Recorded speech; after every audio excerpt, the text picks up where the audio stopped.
Welcome to Standing in the Sunlight with Cynthia Rose. We are all on an ever-unfolding unique journey. Join Cynthia Rose as she begins her unique perspective to all that is meaningful.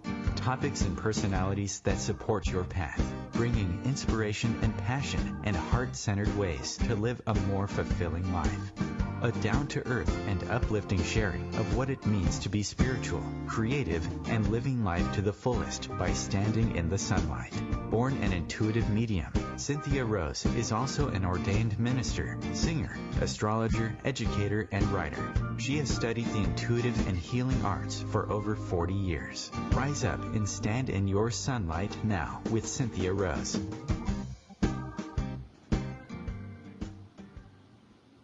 Well, hello, wherever you are in the world. I am Cynthia Rose McCaw, the show host, and I am so excited to talk to you today.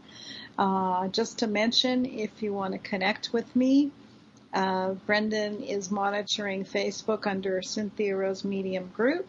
If you have need for any questions that should arise, you can also find out about me at cynthiarosemedium.com. Also check out soulstudioden.com, which is we just have one page there so far, but it is for our center, and a little bit about what's going on there. Also, I'm on Facebook, Cynthia Rose Medium. I have a new YouTube channel, Cynthia Rose Medium. I think I'm on Twitter too. I just don't do it enough. But I'm really excited to talk to you about a topic, sensitive children, adult empaths, and some common threads. So, you know, people talk about indigo children or crystal children or things like that. My, how we love to put people in boxes, don't we? We like to say they're like this or like this. And I remember hearing about some of the indigo children, someone talking, and I thought, well, I was like that when I was a kid, but maybe one thing didn't fit, but a lot of it did. I don't know. What was the name for when I was a kid? Who cares? I mean, don't put me in a box, but I am going to share with you today some of the experiences that I had, and where I am today is a very comfortable place, ever-evolving place. It wasn't always the case. I was one of those sensitive kids that was not entirely comfortable with all things, some things. But first I wanted to share with you some prose. And a woman who held a babe against her bosom said, "Speak to us of children." And he said, "Your children are not your children. They are the sons and daughters of life's longing for itself. They come through you, but not from you. And though they are with you, they belong not to you. You may give them your love, but not your thoughts." Isn't that interesting? For they have their own thoughts. You may house their bodies, but not their souls. For their souls dwell in the house of tomorrow, which you cannot visit even in your dreams. I might beg to differ on that one a little, but I understand the point. You may strive to be like them, but seek not to make them like you. For life goes not backward, nor tarries with yesterday. That is from The Prophet by Khalil Gibran. It's a beautiful little book that I found as a teenager, and some of those things rang true for me. This is just one part where he talks on children. He speaks on many things. And he was a very wise man. He said a lot of wise things. And as a mother, I somehow understood this as a child, as a young teen reading this. It made sense to me. And I kept it close to my heart, and I think it has served me well. Do you know, your children are not your children? You know, that's a bold statement. If it upsets you, then there may be something in that for you to look at. I just want to say, I do hope some of what I say today helps you in some way, whether you have a young one who is sensitive or you yourself were young sensitive who is now an adult. So the idea that a child is not our child, it's not that we have a blood connection, we have a soul connection with them, but we don't own them, right? And if we're upset I've actually heard someone get upset about this very thing, but that was indicative of not feeling like she had enough of a connection with her loved one, with her child, and there was circumstances around that. You know, many a child has rebelled against feeling any type of ownership when a well-meaning parent has just tried to love them. And that can go on when we have a sensitive, when we come into this world already having an awareness of maybe unconditional love or memory of, or having that, we've brought some memory with us. And another thing is because they are the future. They are going to end up, should we be with them here, or well, I believe in spirit too. Sometimes children become the teachers of their parents after a while. And that's really beautiful to see if we can be children with our parents and then our parents learn from us. But we don't own each other. Love does not own.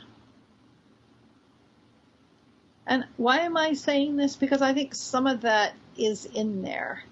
You know, striving to be like them, but make them not like you. They have some information we don't have. Because their souls are housed in tomorrow. And while we might be able to visit them in their dreams when we're gone, or vice versa, they are tomorrow. The children are our future, which, that makes me think of the George Benson song, I Believe the Children Are the Future. Used to sing that to my son every night. And he would say, "Mummy, Mummy, sing the future song. Sing the children's song." He loved it. And it really speaks to me about this. So as we work with them, we have to honor that their experience is their experience. In astrology, you know, every Pluto, the planet Pluto, it births generations because it takes something like 248 years to go around all the zodiac signs. So, you know, we're roughly 19 or 20 years. That's a generation. And so the ones that were born 20 years ago, 10 years ago, they have different agendas, different collective agendas. And they may be trying to get back to that in this world they are born into. They have something to do. So I know there are a lot from my generation that are meant to be of service. That service is part of it. And I believe we're all meant to be of service, and how we do that is important. So if we can love unconditionally and give some space between ourselves and our child, then that could be really helpful if we have a young sensitive, because they may not see things the way you see them. And we don't need to make them right or wrong, but I think keeping an open ear is important. You know, I mean, just an example of how the future, right now, if you take a 5-year-old and put that child at a computer, They're going to be more comfortable than the 60-year-olds or many 60-year-olds. Not necessarily, but wait 20 years. And those 25-year-olds will be miles ahead of those 60-year-olds. It's just the way the collective works. And often, a sensitive child may have a sensitive parent that has not explored their own soul to the extent that the child is needing to explore. And of course, the opposite could be true as well. And they may become a leader at some point for us. So what do we do when we have a sensitive child? Well, first of all, I cringe at the thought of children on TV being overly focused on the psychic gifts. Why? Because part of our development in our soul is being able to know the difference of grounded into everyday life, feeling part of it. And this can be the opposite of what a sensitive child feels. They're aware that they're different in some way. We don't need to make them more different. We need to honor their difference without creating a sense of separation between them and their living world. I really think this can be a wound or harmful if they feel like somehow they are separate from everyone else. Now, I was one of those children. I grew up to be one of those adults. And I was very aware of spirit from a young age. I was very aware of, I knew when somebody was lying. I was very aware of things. And sometimes my mother, who was a reader, would say, "How do you know that? How can you say that?" Well, that was when I was, 3 and 4, and I would say things. She would say, "Where did you get that from?" Well, I knew immediately that I was seeing and saying things that were not part of her world. And right away, a little part of me said, "Oh, she's not comfortable with the way I'm seeing this." That can easily happen in generational differences. So some people say that the veil is thinning, and it's true. Although for me, it's always been thin. I think there's more people aware of the veil, is how I would say.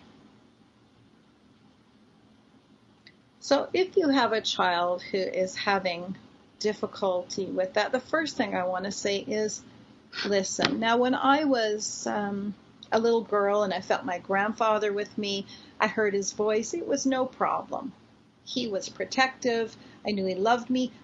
But see, I don't remember him approaching me. I just remember him always being with me.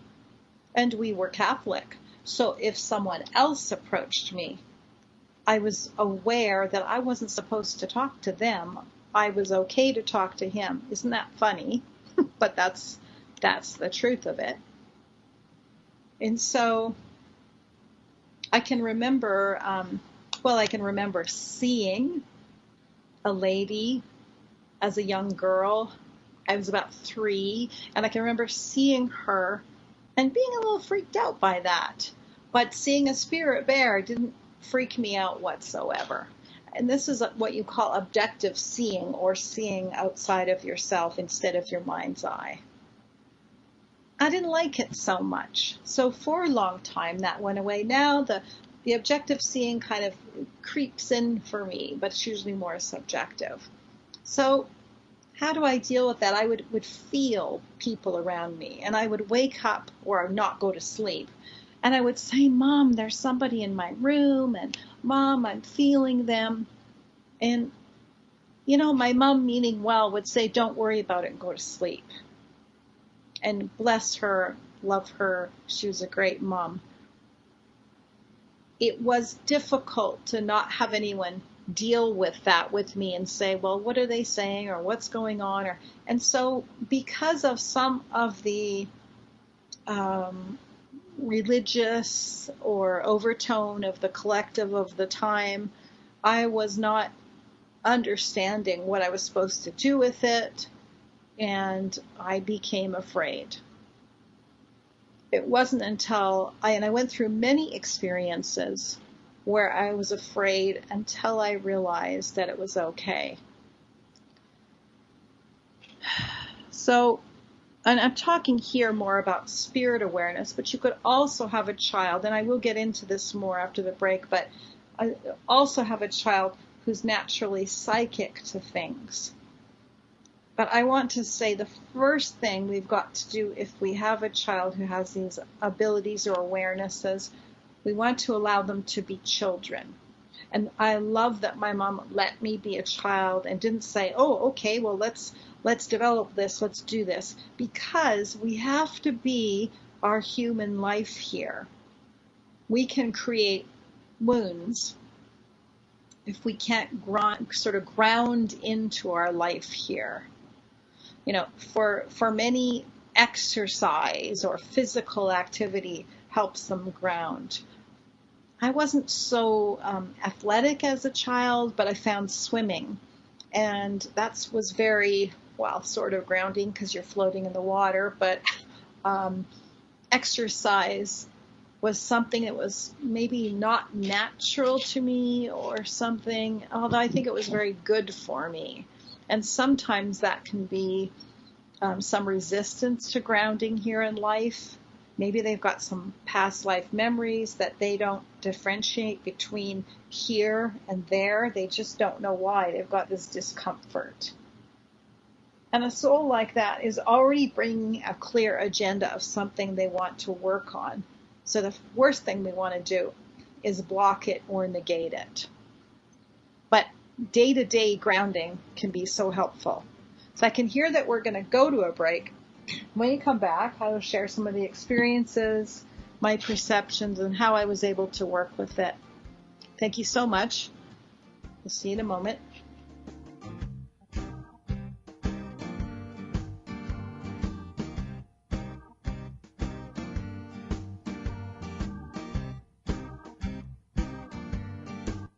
Your conscious lifestyle on steroids.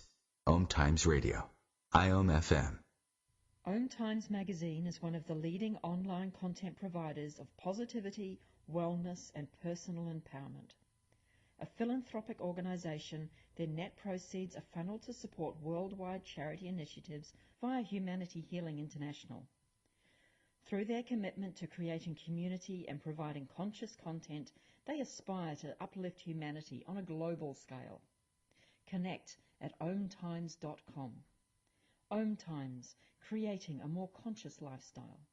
Hello, I'm Sandy Sedgbeer, host of OMTimes Magazine's flagship radio show, What is Going On? My passion is sifting through information, research, and innovations from new thought teachers, speakers, and researchers, pushing back the boundaries of what we know about life, energy, metaphysics, and the universe. I love shifting perceptions about who we are, why we're here, and how quickly impossible becomes normal when we open our minds, expand our awareness, and accept that the only limits that exist are those we place upon ourselves. So if you're the kind of forward-thinking, eager investigator of what lies beyond the current reality that most perceive, why not make a date to come play with me in the field of possibilities at 4 p.m. Pacific Time, 7 p.m. Eastern Time every Thursday, and together we can discover what's really going on. Hi, I'm Danica Patrick. Watching my nieces grow, play, and learn is amazing, but not every child gets to be carefree. 1 in 6 kids in the U.S. are hungry. This breaks my heart, and it's something that Feeding America is working to change. Each year, the Feeding America network of food banks rescues billions of pounds of good food that would have gone to waste and gives it to families in need. To help, visit feedingamerica.org. Brought to you by Feeding America and the Ad Council.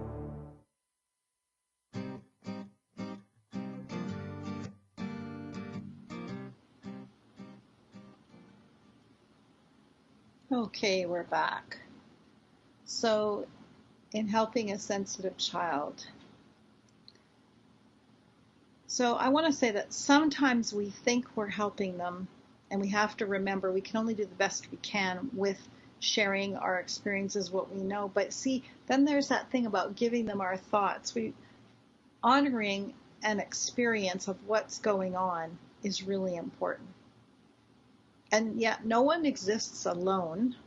I'm a product of all the beautiful souls that have crossed my path. In that alone, we are connected.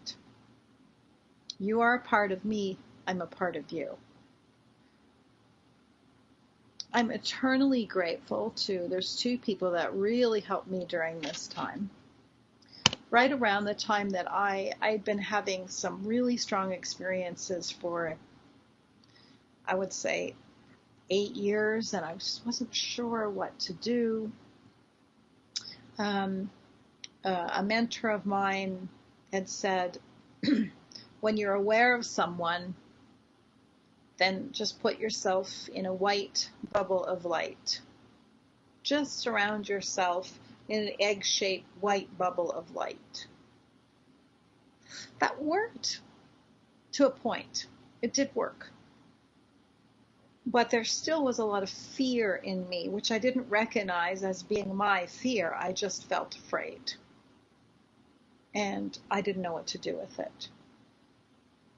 And I'm eternally grateful to an old man who taught me how to do healings and gave me no dogma with it. And I was part of an old spirit circle, and I don't know, I just ended up there. I didn't even know what it was. I just trusted. I went by, this feels right. And after sitting in the circle and feeling the presence of someone trying to communicate, I got very scared, and I hadn't said anything. Somebody else was aware that this had happened to me, so that opened the door. And afterwards, and it just so happened it was Halloween night, so woo, Hollywood. So I had already in my mind, now remember, The Exorcist had come out a few years before, so Hollywood had gotten into my head. I had been rejected from a friend's mother because they pulled me into the house to do the Ouija board, said it'll work with her. We sat down and I got in trouble, or the mother called my mother and was upset that I had got her girls to do it. It wasn't even my board. It was their board, but somehow it became all my fault. I was very aware I was different. I was very aware that people didn't approve of it. And so, and even years later, some of that same group would say, oh yeah, well, your family's different, which was very hurtful for me. So I wanted so much to blend in. And so I come to this, I'm having this experience of someone trying to talk to me. And the first thing I did was get afraid, because I didn't know my own soul, my own power. So I didn't know what to do with it. And essentially, this is a calling to know our own soul, to know our own spirit, our own spiritual connection at some level. So here I am, I'm afraid, and all these old people are laughing because I thought that there was, what was he going to try and do to me? I mean, it wasn't really a big one for swearing all the time, and I'd watch my P's and Q's around older people, but in my head I can tell you I was swearing to go away. Swearing, I won't say it on air, but I was not nice. Leave me alone. So, and of course, away he had gone. And I felt calmer. But I was like visibly shook, like I had felt them wake me up. I felt the presence. I could tell you a story about having, things happen in the house. So other friends were a little freaked out by it. I didn't know what to do with it. And Mom wouldn't talk about it much. She didn't like that part of reading. So she had that in her, even though she had the same fear, I want to say. That's what I'm trying to say. My mom was comfortable with angels. She wasn't so comfortable with others. She didn't understand it. She's a product of her generation, too. She didn't have that type of support.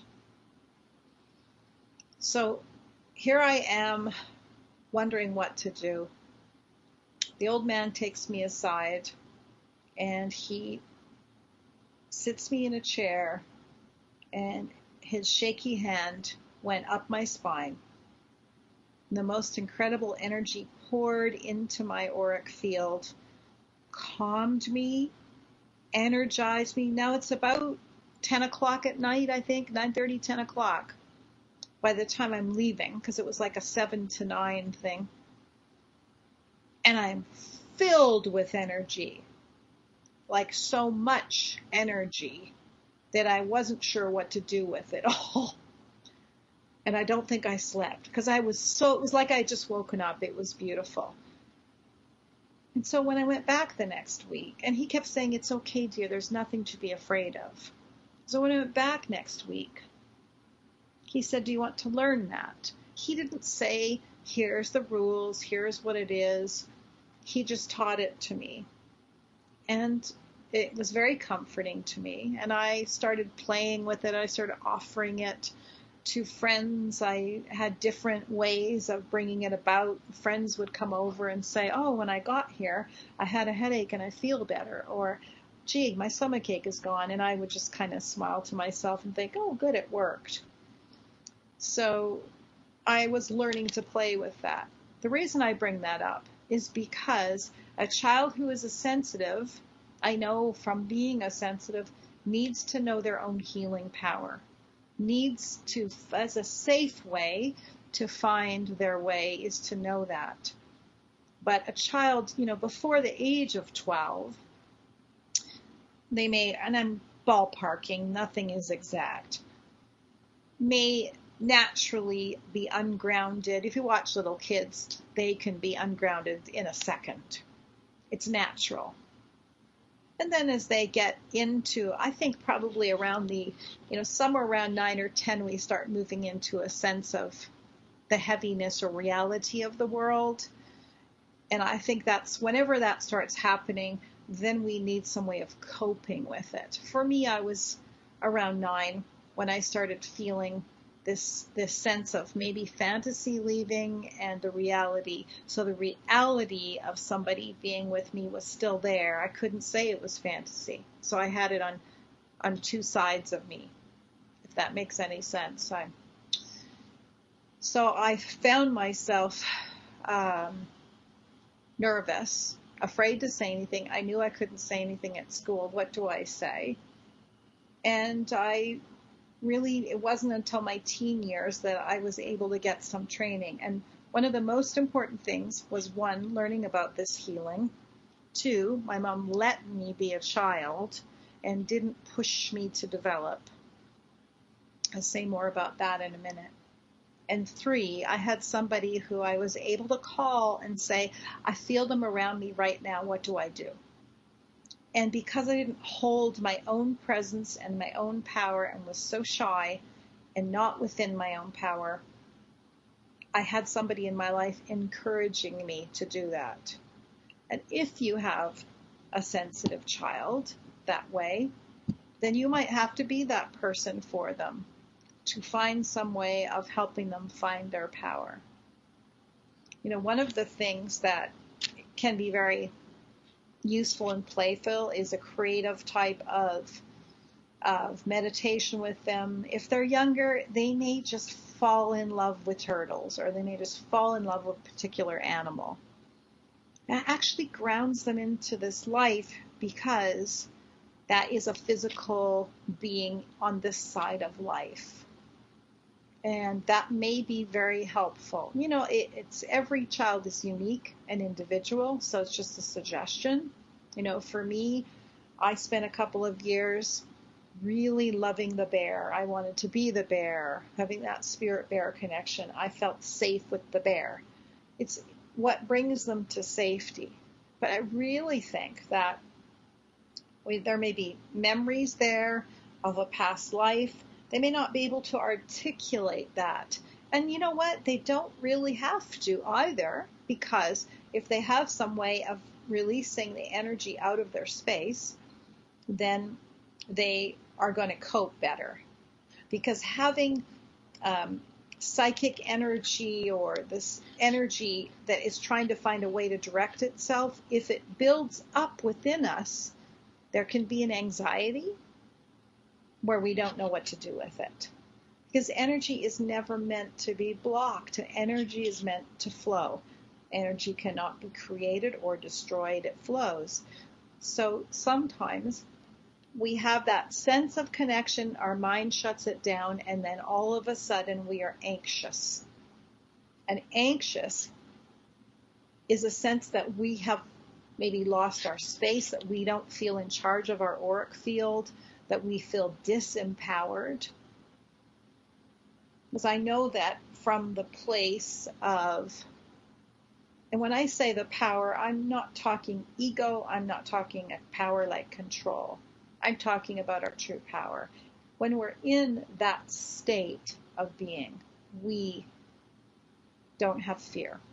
There is no fear.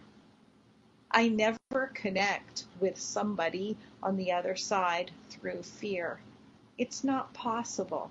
But it is possible as a young child, and I have done this, to feel a connection, and the mind quickly paints a Hollywood picture of it all.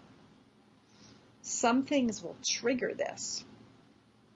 If there is a lot of paranormal interest by the parent, then even if your child isn't seeing it, you're sharing your energy with that child. If you have fear about something with this, they're aware of it. It's really common. You know, when my son was little, if I was upset, and I went through some, difficult time of losing my mom, if I was upset and tears were built up in me, but I was holding that, my son would cry for no reason, it seemed. And once I figured that out, he was much happier, because there's a natural flow of energy between a mother and a child. It's just quote normal. I mean, that you bring this child that comes from you and you're nurturing it into grounding into this life. There is a natural connection. That connection is there in the womb. And I do believe if we have an adoptive child, there is some agreement to have that. I don't think they have to be born from you to have that. I've seen adoptive parents say they just feel so much like my own.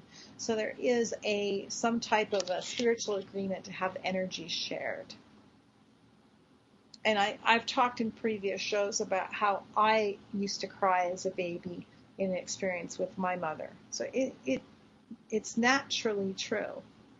And my father would be aware when I got in the car to go out with them somewhere, he'd say he could feel immediately what was going on with me, which I really didn't like that then, because I really wanted to keep everything in. And I was shy, I was withdrawn, but life was encouraging me to do the other way, and I was very much for healing and being the best I could be. So if you have a child that is having a difficult time with this, what they really are looking for is knowing their own strength, knowing their own power, not control, power, their spiritual power, knowing that connection. They are essentially saying, I need to honor my knowingness. I need to find the path of my knowingness. And that path of knowingness is never in fear, and it's never in a place of some judgment. But I've had many experiences where I was sure that whoever was trying to talk to me was not good. Oh no. But it's such a subtle thing, that way our minds, just like when somebody is learning mediumship, they can make a connection with that loved one, and then all of a sudden they've taken over and their mind has created a story about them. And meanwhile, that spirit is sitting there going, hello, I was here to talk to you. And then they feel an empty space because they stopped listening. It's kind of like that. Child feels a presence or a knowing about something, and then the dramatic thoughts come out. Hollywood, I'm sure it's in video games. I've never seen anybody come through in a scary way when I've done mediumship messages. Nothing has, I connect from a place of love. And I've had people say to me, oh, well, you're connecting from a higher place. I don't think that's true. I think I'm just connecting. If we're out of our mind, if we have no judgment, if we're just seeing clearly, like that's red, that's blue. I have no opinion about red or blue. I can just see that it's red and blue. I know I'm in the zone. But if I have any sort of judgment about something, there's got to be a disconnection happening, because there is a raised vibration when I connect with the spirit world. There's many reasons why these stories come to light, and it can be the build-up. They need an outlet. Some sensitive children may need a creative outlet, but maybe, like in my case, I was really good at math, but I needed that creative outlet more than I needed the math. So I was, honor rolled in math, and, everybody said, oh, she's probably going to be an accountant.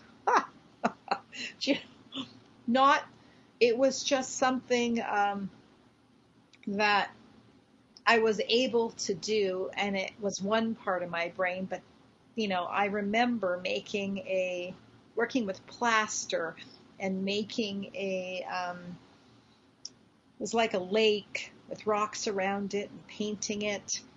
That was more grounding for me than any math. Here we're going for our last break. So grab yourself a glass of water, and when we come back, we'll finish talking about empaths and sensitives.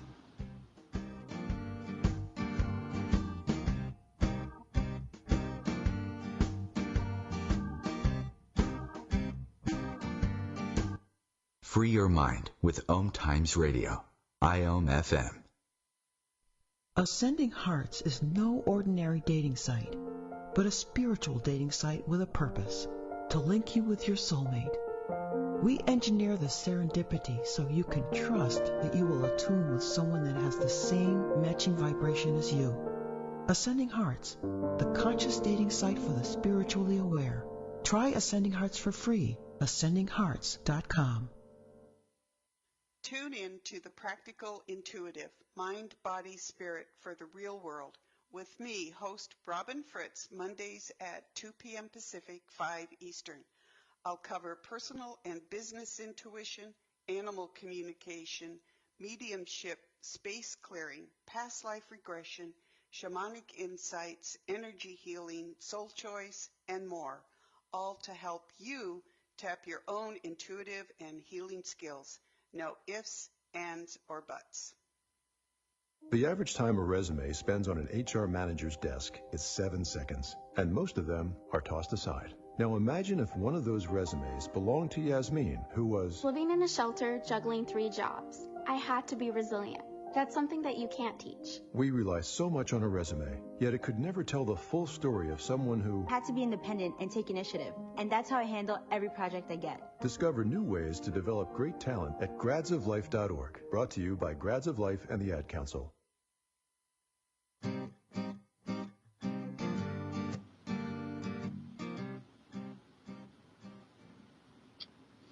All right, so we're talking about young sensitives and older empaths.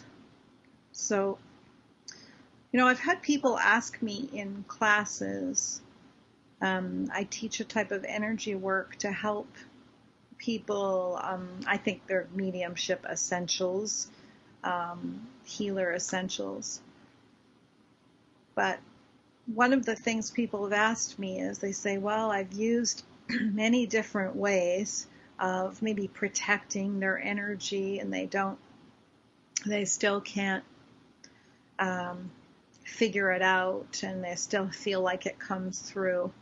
And if that's you, that's what it was for me. I did many things, and just didn't seem to work. And I think that is because there's a certain path of knowingness that we are trying to establish within ourselves.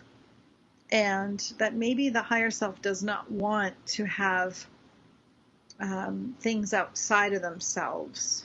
They can be useful, but they are stops along the way, if you will. So we might have something that works for a while, and then it doesn't work again. And then we're on to something else that works, and then not again, because we're on this path of knowingness. And the reason that I'm comfortable with my empathic abilities is that I've found a balance between my rock solid knowingness and remaining open. Do you know, I think that it's my favorite thing to teach because it empowers the individual on their own journey of growth. And I ask you, why are so many reaching out for someone else to give them answers when all the answers lay buried within them and they just need help to access them?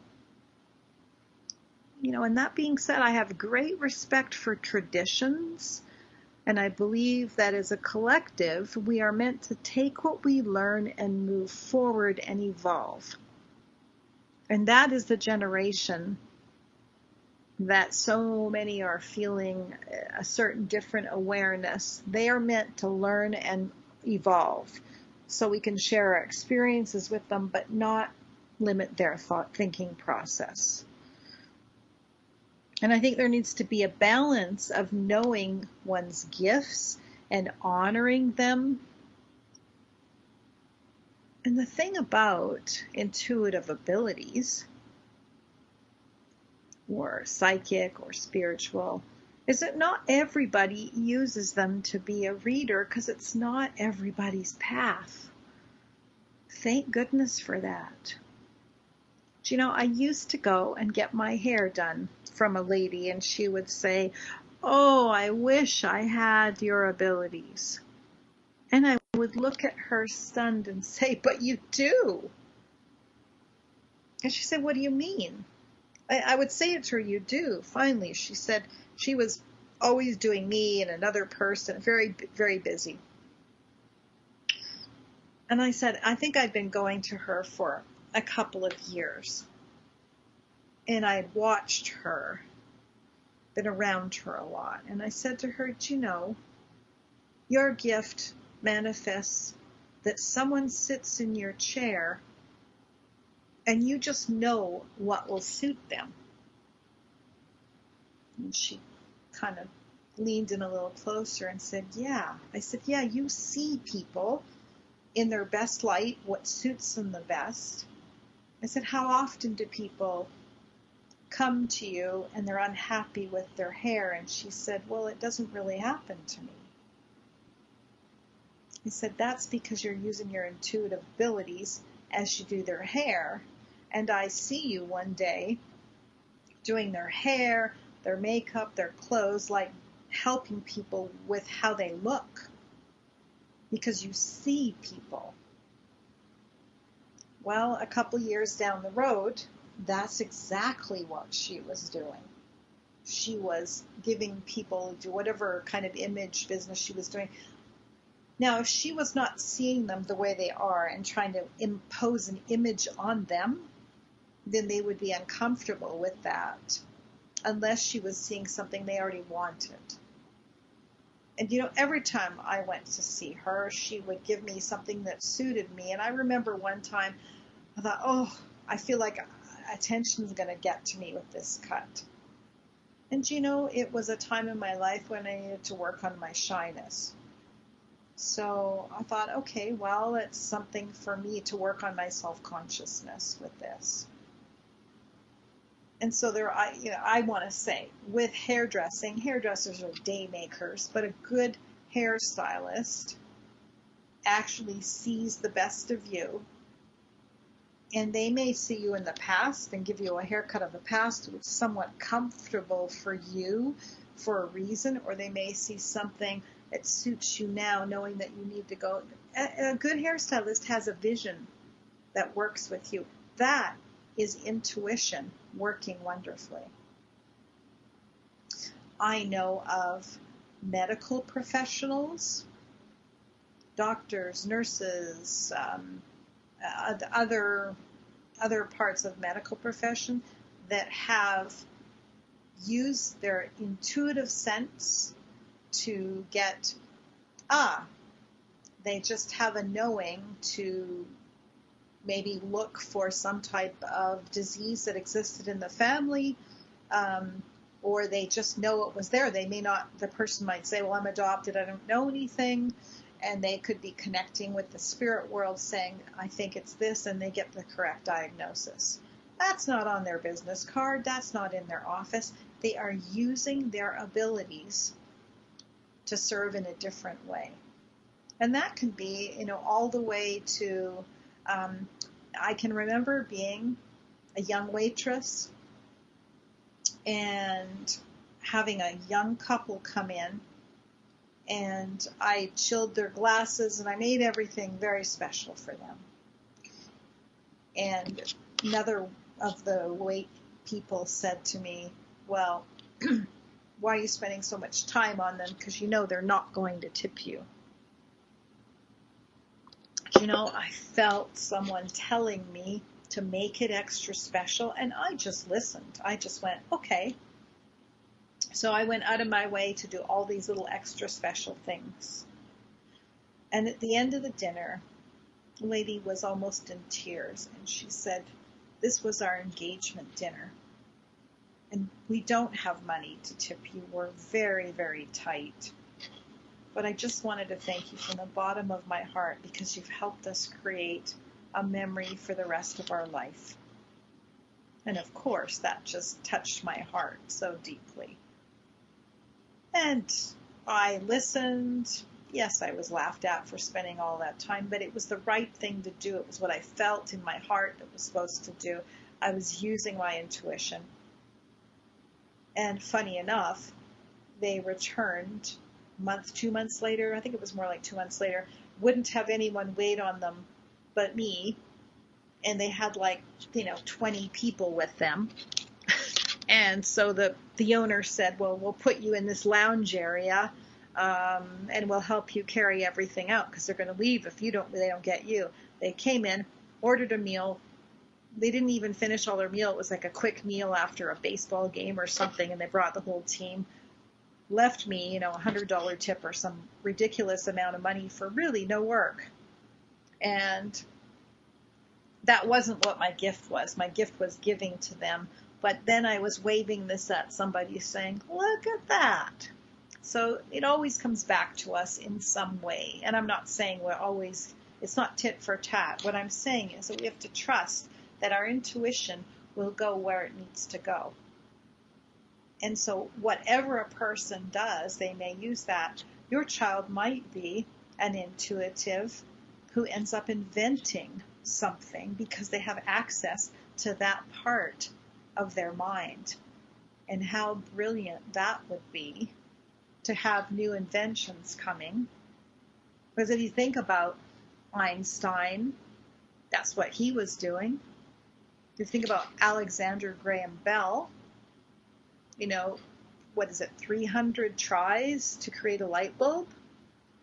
And then he had a dream and woke up, went into the room, and poof, he made it happen. He accessed that part of himself. Yes, you could say he also tried 300 times. He was out of ideas. He was almost ready to give up. And then he figured it out. There's just so many ways that this can be used. I'd have to spend the next hour thinking of all the different ways, and probably ways I haven't thought of yet. So just to recap a little, having a good way of grounding. I've always been drawn to the earth. Walking has always been good for me, grounding into the earth. Connecting with trees was important to me as a little girl. Connecting with animals was important as a little girl. However it is that your young one needs to connect. feel part of this earth, and realize that every soul has a natural evolvement if we just allow it to happen. But we don't need to tell them, you need to push it and you need to do it. I think the worst thing we can do is push another.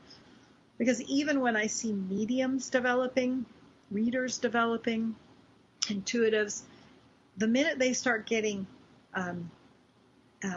anxious, I've got to get it all right, I've got to know it right now, they are going to distort their connection. They're going to push themselves off course, because everything happens in perfect time when it's happening. There is no need to push. And I hope that has been helpful for you today. If you do have a child that is struggling and you need some help, please reach out to Brendan if we can help you in any way. If you're not where we are in Denver, then we might know somebody in your area. And I guess I should mention, I will be in Denver doing 3 events at the Body, Mind, Spirit Fair, September 7 to 9. I have a Friday night Spirit Messages, and Saturday and Sunday as well.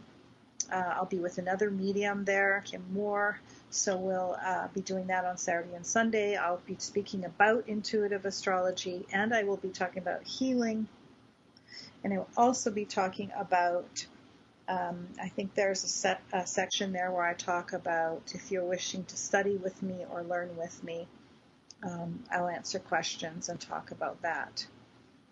So if you have a young one, let me just say, if you are an older empath, then let me just say that studying healing can be very helpful, because there may be things that have built up that need to let go and heal. Because when we get older and we haven't dealt with something, maybe the pain of what we see going on in the universe, what we see going on in the world, can really get us down.